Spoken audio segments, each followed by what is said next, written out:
direction. He needs to activate his pieces. He wants to move his knight out the way. He wants to bring it to the c4 square, but yeah, Magnus now needs to go on the attack. You can come back with your bishop, line it up with the queen, start threatening checkmating ideas, but Magnus going all out with g5.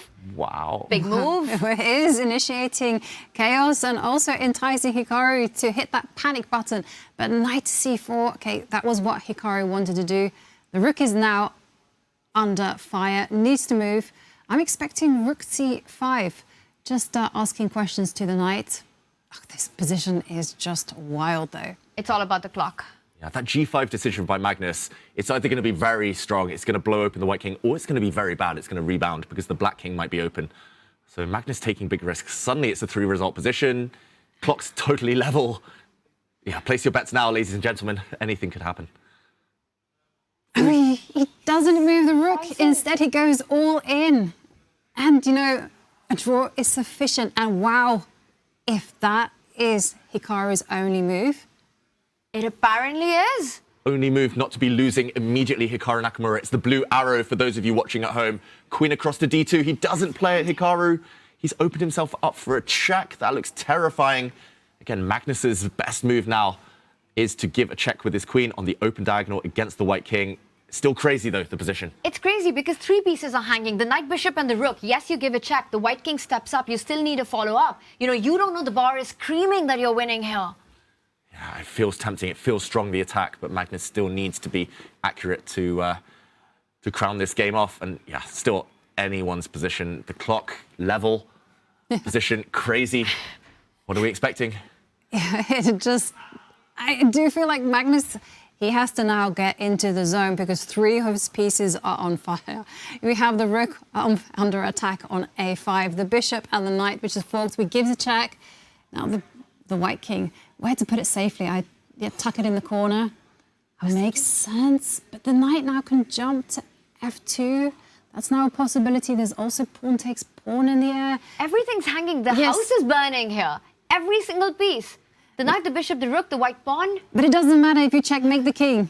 That's true. That's the most important one. If your house is burning, you're losing everything anyway. Don't save anything. Just pawn takes pawn. Ignore it. Let your pieces hang. Go for the attack. Go for the white king. You got 1 minute. I get your idea. Pawn takes pawn. Retreat with the queen to e7. Come in through that h4 square. There's a way in, but he needs composure to find that one, Magnus. And now Magnus under the minute. Has he found it? Will he go for this idea? Or has he spotted something else? Hikaru, he takes a sip. That's a sign of a player feeling confident. Yeah, that's a psychological move there. But Magnus, he doesn't get increment for a while. He needs to move. 40 seconds. It's only moved 29. And the increment is just 1 second. Barely enough time to make a move when it comes to over the board. Magnus is frozen now. 30 seconds. He needs to move. Any move. He does. He's reaching for the knight. Oh. Any move. He moves his bishop back. Gosh. He takes all that time and makes a bad move. 24 seconds. That was the 29th move for black. He's still yet to get that increment.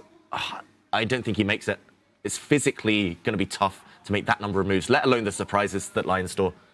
Exactly, especially in this kind of a position where there's no obvious move. Hikaru, he picks up that extra exchange, and now Hikaru is in a better position. He needs to find that queen transfer, threaten that check on g5. He doesn't. Wow, he pushes his pawn forward. Magnus sacrifices his knight. That knight is poisoned. Double exclamation mark move. The bishop will swoop in and capture on e4. If the knight is taken, that would end in checkmate. The knight is jumping into e3 to f2. Hikaru has just blundered on his last move. I think he missed this one. But 21 seconds for Magnus. Is that enough time?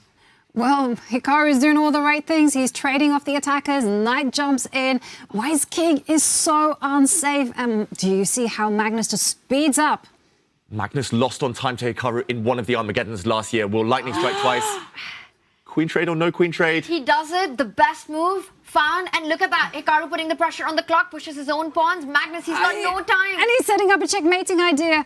The rook was threatening to come into b2. And now it's Hikaru's pawns that are motoring down. Magnus has blundered. White can keep pushing those pawns. Pawn to c6 is winning. Hikaru about to win. Hikaru finds it. Oh my goodness, Magnus doesn't have time and he's lost on the board. Rook c1 seals the deal. Rook c1 seals the deal. I think he's going to play rook b6 a second ago. Is he going to bring his rook up, deflect the black rook? Will he find the move? He does. Magnus about to lose. Now, wow. Wow, stunning. White gives away the rook to throw away black's coordination. White promotes, Magnus resigns. Whoa! And Hikaru wins the Armageddon to net 1.5 points. But what a thriller of a game that was. It looked like Magnus was playing the brilliancy, an attack of his life. And then he just did not have enough time to execute it. Just a brilliant Armageddon. And Hikaru